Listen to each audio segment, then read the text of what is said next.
Hello दोस्तों, आपका स्वागत है जीआर मैथ क्लासेज में। आज का टॉपिक है त्रिभुज ट्रायंगल।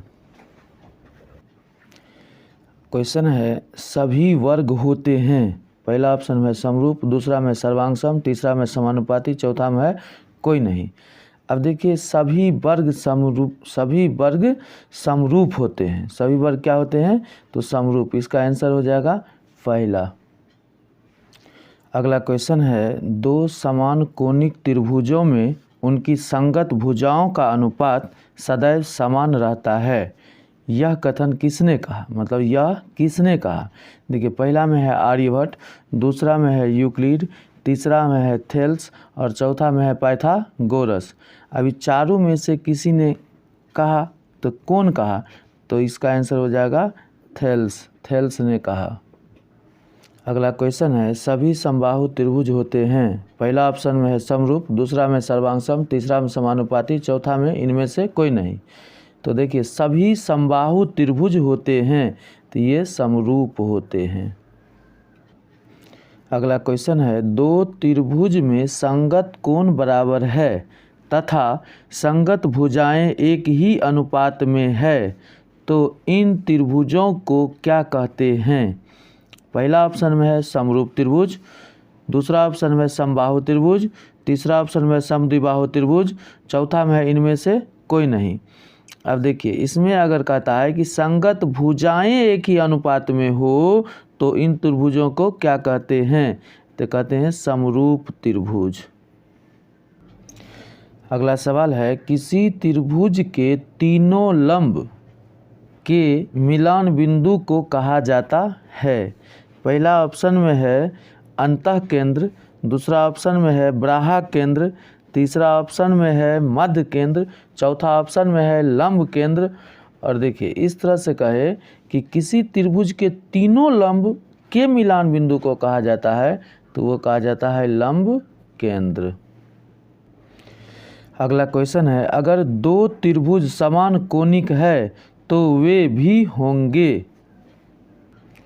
दो त्रिभुज समान कोणिक का बात करें तो वो समरूप हो जाएगा।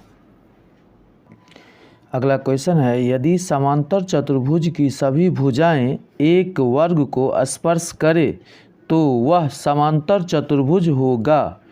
अब देखिए कहता है यदि समांतर चतुर्भुज की सभी भुजाएं, मतलब चारों भुजाएं वृत्त को स्पर्श करे तो वह समांतर चतुर्भुज होगा।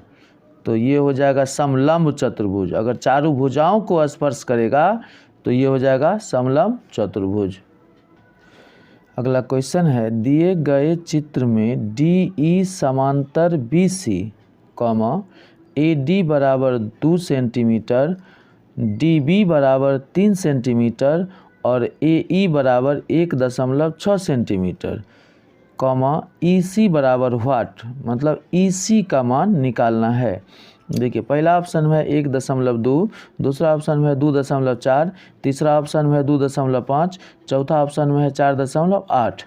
अब यहाँ देखिए एक त्रिभुज भी दिया है ABC, त्रिभुज ABC। अब इसमें कहता है त्रिभुज ABC में कि AD कितना दिया है?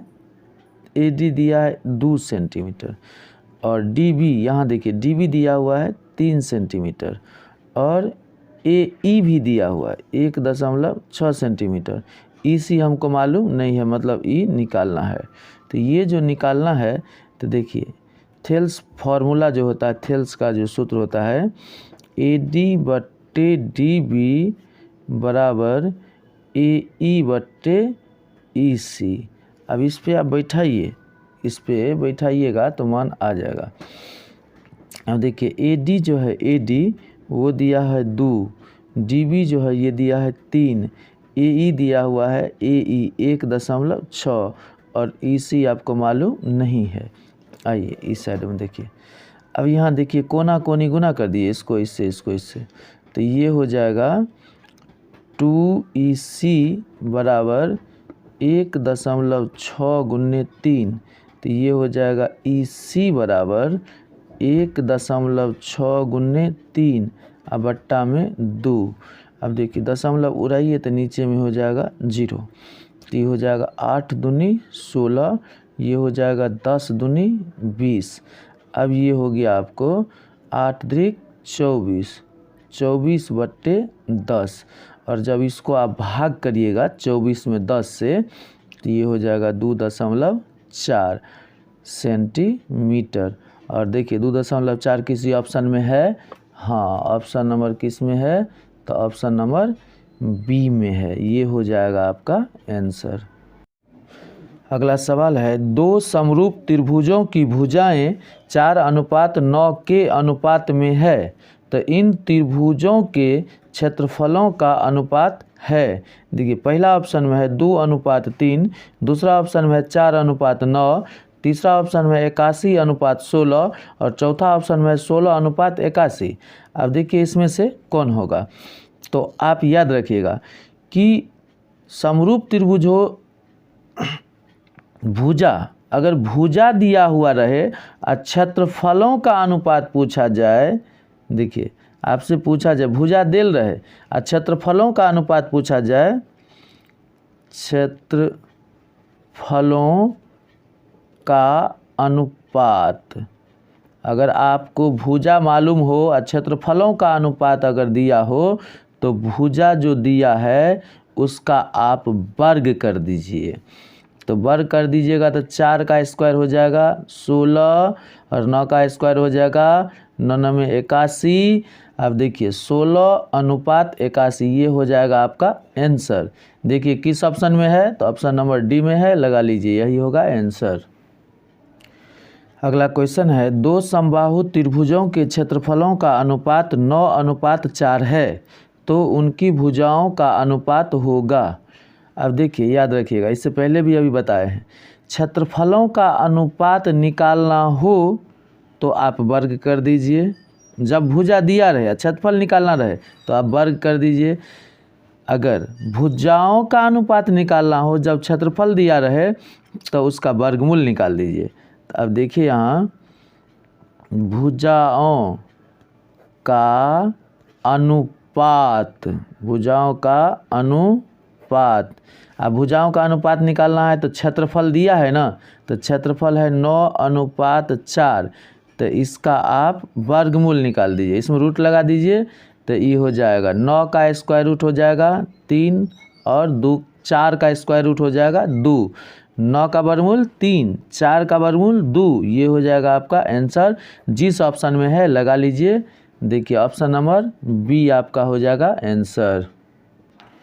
देखिए अगला सवाल है, चित्र में यदि त्रिभुज ODC समरूप है त्रिभुज OBA, कोण CDO बराबर है 70 डिग्री तथा कोण BOC बराबर 115 डिग्री, तो कोण DOC का मान होगा। अब देखिए कहता है दूगो त्रिभुज क्या है? समरूप है। एक त्रिभुज है ODC ये त्रिभुज, और एक त्रिभुज है OBA ये त्रिभुज, ये दोनों समरूप है। लेकिन एक ये D का जो मान है, D कोण का, वो 70 डिग्री है, और ये जो कोण दिया हुआ है BOC ये 115 डिग्री है। तो हमसे पूछा जा रहा है कि ये कोण कितना होगा, मतलब COD कहिए या DOC कहिए, ये कोण का मान पूछा जा रहा है कितना होगा। तो देखिए अब इधर आइए, हम जानते हैं कि एक रेखा पर, मान लीजिए ये एक रेखा है, यहाँ देखिए B और D क्या है? एक सीधा रेखा है। इस पर अगर ये लंब है तो ये कोण और ये कोण, दोनों कोणों का योग 180 डिग्री होता है। तो आप ये दोनों कोण बराबर 180 डिग्री लीजिए, तो इस कोण का नाम हो जाएगा कोण COD प्लस कोण BOC बराबर 180 डिग्री, दोनों कोणों का योग 180 डिग्री। अब देखिए COD कहिए या DOC कहिए, इसी को आप ये भी लिख सकते हैं, कोण DOC भी लिख सकते हैं, DOC प्लस कोण BOC बराबर 180 डिग्री, आप ऐसे भी लिख सकते हैं।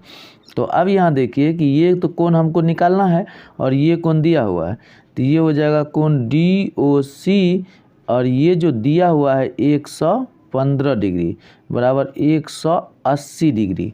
आप क्या करिए, तो कोण DOC रहने दीजिए और इसको उधर ले जाइए 180 के साइड। तो 180 माइनस 115 डिग्री, तो 180 में से जब आप 115 घटाइएगा तो 100 में से 100 गया, 80 में से 15 घटाइए तो ये हो जाएगा आपको 65 डिग्री। ये हो गया आंसर। और देखिए ऐसा किसी ऑप्शन में है, हाँ ऑप्शन नंबर सी में है, तो सी हो जाएगा आपका आंसर। अगला सवाल है, त्रिभुज ABC में AB बराबर 6√3 सेंटीमीटर, AC बराबर 12 सेंटीमीटर और BC बराबर 6 सेंटीमीटर, तो कोण B बराबर है। देखिए पहला ऑप्शन में 120 डिग्री, दूसरा में है 60 डिग्री, तीसरा में है 90 डिग्री और चौथा में है 45 डिग्री। अब कहता है इसमें से किसके बराबर है कोण B। तो चलिए एक त्रिभुज बना लीजिए। तो ये हो गया आपका त्रिभुज, ये हो गया आपका त्रिभुज, समकोण त्रिभुज। ये हो गया A, ये हो गया B और ये हो गया C। अब इसमें देखिए AC कितना दिया हुआ है, तो AC दिया है 12 सेंटीमीटर। अच्छा BC, तो BC ये हो गया, ये दिया है 6 सेंटीमीटर और एगो दिया है AB, तो ये दिया है 6√3 सेंटीमीटर। अब देखिए इसको क्या कीजिए, तो आप इसे जानते होइएगा, इसमें होता है कर्ण का स्क्वायर बराबर लंब का स्क्वायर जोड़ आधार का स्क्वायर। कर्ण हो जाएगा इसका AC, तो कर्ण हो गया AC, तो कर्ण का स्क्वायर बराबर लंब हो गया आपका AB, तो AB का स्क्वायर प्लस BC का स्क्वायर, BC का स्क्वायर। तो ये हो गया कर्ण का स्क्वायर बराबर लंब का स्क्वायर जोड़ आधार का स्क्वायर। अब यहाँ देखिए कि इसमें AB कितना दिया है, तो AB दिया हुआ है 6√3 का स्क्वायर। BC कितना दिया हुआ है, तो BC दिया है 6 का स्क्वायर और AC कितना दिया हुआ है, तो 12 का स्क्वायर। अब आइए इधर, तो इसमें देखिए इसमें क्या है, तो यहाँ देखिए ये हो जाएगा 12 का स्क्वायर 144 बराबर ये 6 का स्क्वायर हो जाएगा 36 और 3 में रूट है, तो रूट से स्क्वायर हट जाएगा तो ये बच जाएगा 3 और प्लस 6 का स्क्वायर 36, तो ये हो जाएगा 36 तिया, तो 36 का 18 का 8 हासिल 1 और 3 तिया 9 1 10, तो ये हो गया 108 प्लस कितना 36। अब इसको जोड़िए तो ये हो जाएगा 8 6 14 का 4 हासिल 1 3 1 4, ये हो गया 1, इधर हो गया 144। अब देखिए दोनों ओर क्या हो गया, तो बराबर आ गया। जब दोनों ओर बराबर हो जाएगा तो ये हो गया आपको समकोण, दोनों ओर बराबर हो जाएगा तो ये हो जाएगा आपको समकोण त्रिभुज। क्या हो जाएगा, समकोण त्रिभुज। और समकोण त्रिभुज जब होगा तो ये हो जाएगा 90 डिग्री, तो ये आंसर होगा। देखिए किसी ऑप्शन में है तो ऑप्शन नंबर सी आपका हो जाएगा आंसर। अगला सवाल है, दो समबाहु त्रिभुजों ABC और DEF की एक भुजा क्रमशः 6 सेंटीमीटर और 3 सेंटीमीटर है, तो एरिया ऑफ ट्रायंगल ABC और एरिया ऑफ ट्रायंगल DEF बराबर व्हाट। मतलब त्रिभुज ABC का क्षेत्रफल और त्रिभुज DEF का क्षेत्रफल का अनुपात पूछा जा रहा है। तो कुछ नहीं करिए, ये त्रिभुज कैसा है, तो समबाहु त्रिभुज। तो देखिए समबाहु त्रिभुज का जो क्षेत्रफल होता है वो होता है √3/4 गुने भुजा स्क्वायर। तो ये हो गया ऊपर वाला समबाहु त्रिभुज, नीचे वाला का भी वही होगा √3/4 गुने भुजा स्क्वायर। तो √3/4 कट जाएगा। अब देखिए ये है भुजा स्क्वायर, तो इसका भुजा कितना है 6, तो इसके जगह दे दीजिए 6 का स्क्वायर हो जाएगा। और नीचे वाला का भुजा कितना है, तो 3, तो ये हो जाएगा 3 का स्क्वायर। अब चलिए नीचे आइए इधर देखिए, तो ये हो जाएगा 6 गुने 6, ये हो जाएगा 3 गुने 3, तो 3 एकान 3, 3 दूनी 6, 3 एकान 3, 3 दूनी 6। अब इस देखिए 2 को 2 से गुना करिएगा तो 4 और 1 को 1 से गुना करिएगा तो 1, तो ये आगे जाके हो जाएगा 4:1 आंसर। और देखिए ऐसा किसी ऑप्शन में है तो ये है ऑप्शन नंबर डी, ये हो गया आपका आंसर। यह वीडियो आपको अच्छा लगा तो लाइक करें, शेयर करें, कमेंट करें और सब्सक्राइब करना ना भूलें। सब्सक्राइब कर लीजिएगा क्योंकि अगला जो वीडियो डालेंगे उसका नोटिफिकेशन आप तक पहुंच जाए। पिछला जो वीडियो था बहुपद, उसका इसमें लिंक दे देंगे, आप लिंक को क्लिक करके देख सकते हैं।